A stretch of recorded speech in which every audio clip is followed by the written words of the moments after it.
2 நாளைக்கு முன்னாடி ராகுல் காந்தி ஐயாவும் நம்ம தலைவர் ஸ்டாலினும் கோயம்புத்தூர்ல சந்திச்சாங்க பாருங்க. ராகுல் காந்தி எப்படி பேசினாரு கேட்டீங்களா?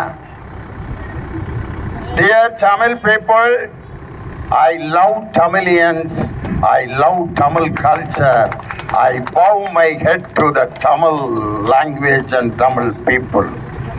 தமிழ் மக்களுக்காகவும் தமிழர்களுக்காகவும் நான் தலை வணங்கி கும்பிடுகிறேன் அப்படின்னு வார்த்தையில சொன்னாரே ஒழிய கூல கும்பிடு போடல. ஆனா நம்ம ஒன்றிய பிரதமர் நம்ம தமிழ் மேடையில எப்படி கும்பிடு போடுறாரு பாருங்க. நல்ல வெளிச்சத்துல காட்டுறேன் பாருங்கப்பா. இப்படி ஒரு கூல கும்பிடு போடுற பிரதமரை உலகத்துல நீங்க பாத்திருக்கீங்களா?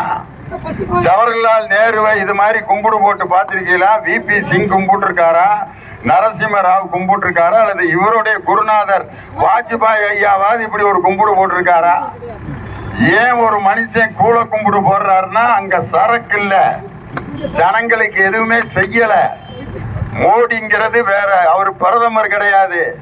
ஒரு மதவெறி கும்பலாலும் ஒரு மோசடி கும்பலாலும் உருவாக்கப்பட்ட ஒரு மாய பிம்பம் தான் மோடியை ஒழிய அவர் பிரதம மந்திரி கிடையாது.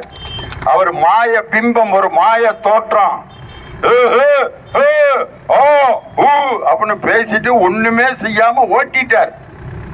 10 வருஷம் ஓட்டியே போச்சு. 2014 நான் ஆட்சிக்கு வந்தால் வெளிநாட்டில் இருக்கும் கருப்பு பணத்தை எல்லாம் கைப்பற்றி மூட்டை மூட்டையா ஏத்திட்டு வந்து ஒவ்வொருத்தருக்கும் 15 lakhs பிரிச்சு கொடுப்பேன் அப்படின்னாரு.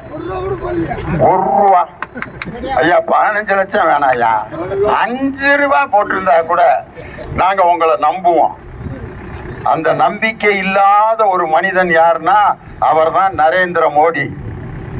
அவர் இப்ப பாஜகவுடைய தேர்தல் அறிக்கையில என்ன புல்டா விட்டுருக்காங்கன்னா, நாங்க ஆட்சிக்கு வந்தா ஒலிம்பிக் போட்டியை நடத்துவோம், வந்தே பாரத் ட்ரெயின் ஒரு 6 ட்ரெயின் விடுவான், இந்தியாவை புல்லட் ட்ரெயின் கொண்டு வருவான்.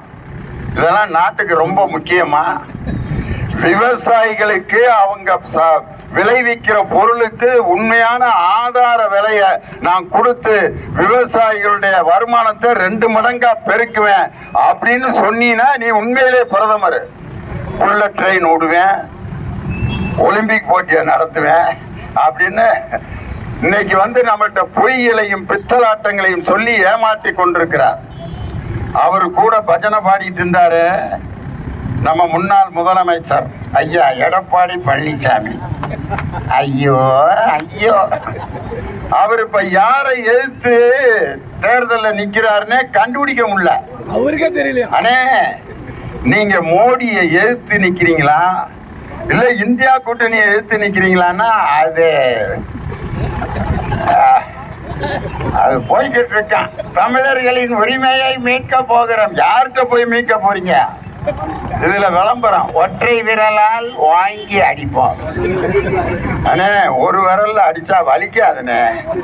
உங்களுக்கு எல்லாம் யாருண்ணே வசனம் இப்படி எழுதி கொடுக்குறா? தப்பு தப்பா எழுதி கொடுக்குறாங்க. ஒற்றை விரலால் வாங்கி அடிப்போம்.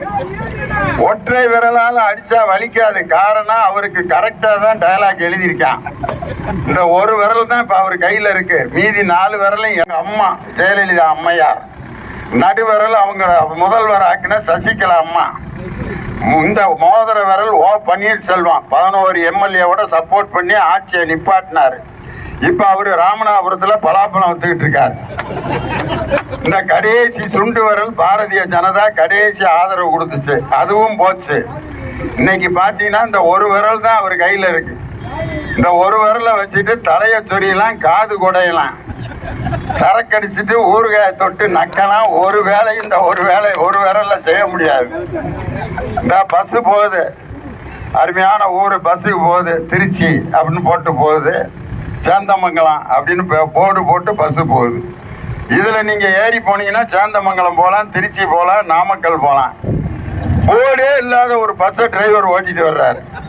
அண்ணே, எங்கனே போகுது? யாருக்க போலாம்? எங்கனே போகுது? அட ஏறுமா போலாம். போனீங்கன்னா ஊர் வரை இறங்கிக்கன்னு சொன்னா அந்த பஸ்ல யாராவது ஏறி இறங்குவோமா? அப்படி போர்டு இல்லாத பஸ்ஸை ஓட்டிட்டு போறது இன்னைக்கு எடப்பாடி பழனிசாமி. அவரு பாத்தீங்கன்னா பாரதிய ஜனதாவோட மாநில தலைவரை திட்டுறாரு. அண்ணாமலை அவர்களே, உங்களை எச்சரிக்கிறேன். அவர்கிட்ட சொல்றேன், அவரை ஏங்க திட்டுறீங்க? நீங்க உண்மையிலே தில்லுள்ள சுயமரியாதைக்காரரா இருந்தா நரேந்திர மோடி அவர்களை நான் ஆட்சிக்கு வரவிட மாட்டேன். இந்த எடப்பாடி பழனிசாமி இருக்கிற வரைக்கும் நரேந்திர மோடி ஆட்சிக்கு வர முடியாது சொல்லுங்க, தைரியம் இருந்தா. அதை விட்டுவிட்டு மாநில தலைவரை போய் திட்டிட்டு இருக்கார். இது எப்படி இருக்குன்னா, இந்த பள்ளிக்கூடத்துல ரிசல்ட் கொண்டு வருவாரு போஸ்ட்மேன், ஃபெயில் ஆயிட்டம்னு ரிசல்ட் கொண்டு வர்றாரு. அவரை ஃபைலுக பார்த்துட்டு ஃபெயிலா அப்படின்னு அந்த போஸ்ட்மேனை போட்டு மங்கு மங்கு மங்குன்னு குத்துறேன். டேய், என்னைய ஏன்டா அடிக்கிறீங்க? எப்படியா நீ ஃபெயிலுன்னு ரிசல்ட் கொண்டு வரலாம்? டேய், உன்னை ஃபெயில் ஆக்கினது பள்ளிக்கூடத்துக்காரங்கடா, அவனுகளை போய் திட்டுறா, என்னைய ஏன்டா அடிக்கிறேன்னு. எடப்பாடி பழனிசாமி போஸ்ட்மேனை பிடிச்சி உதச்சிக்கிட்டு இருக்காரு. அண்ணாமலை போஸ்ட்மேனியா? ரிசல்ட் போட்ட நரேந்திர மோடியை திட்டுறதுக்கு அவருக்கு தில்லு இல்ல, துப்பு இல்ல. ஆனால் இன்னைக்கு என் தலைவர் தளபதி மு.க. ஸ்டாலின் அமைத்த கூட்டணி இந்தியா கூட்டணி. இந்தியால இருந்து ரிசல்ட் எல்லாம் வந்துட்டு இருக்கு. எப்படி அப்படின்னு கணக்கு போட்டு சொல்றாங்க. 2019 தேர்தலில் அதிமுகவும் பாஜகவும் கூட்டணி அமைச்சு 39 தொகுதியில ஜெயிச்சது திராவிட முன்னேற்ற கழகம். இப்ப தமிழ்நாட்டில் அதிமுக கூட்டணியை விட்டுட்டு பாஜக தனியா நிக்குது. பஞ்சாப்ல அகாலிதளம் என்ற கட்சியோட கூட்டணி வச்சிருந்தாங்க, இப்ப அந்த கட்சியோட கூட்டணி இல்ல. மகாராஷ்டிரால சிவசேனாங்கிற கட்சியோட கூட்டணி வச்சிருந்தாங்க, இப்ப அந்த கட்சி கூட்டணி அங்க இல்ல. இப்ப பார்த்தா தமிழ்நாடு, கேரளா, கர்நாடகா, தெலுங்கானா, ஆந்திர பிரதேசம், இந்த எல்லா மாநிலங்களிலும் பாஜக ஒரு இடத்தை கூட கைப்பற்ற போவதில்லை.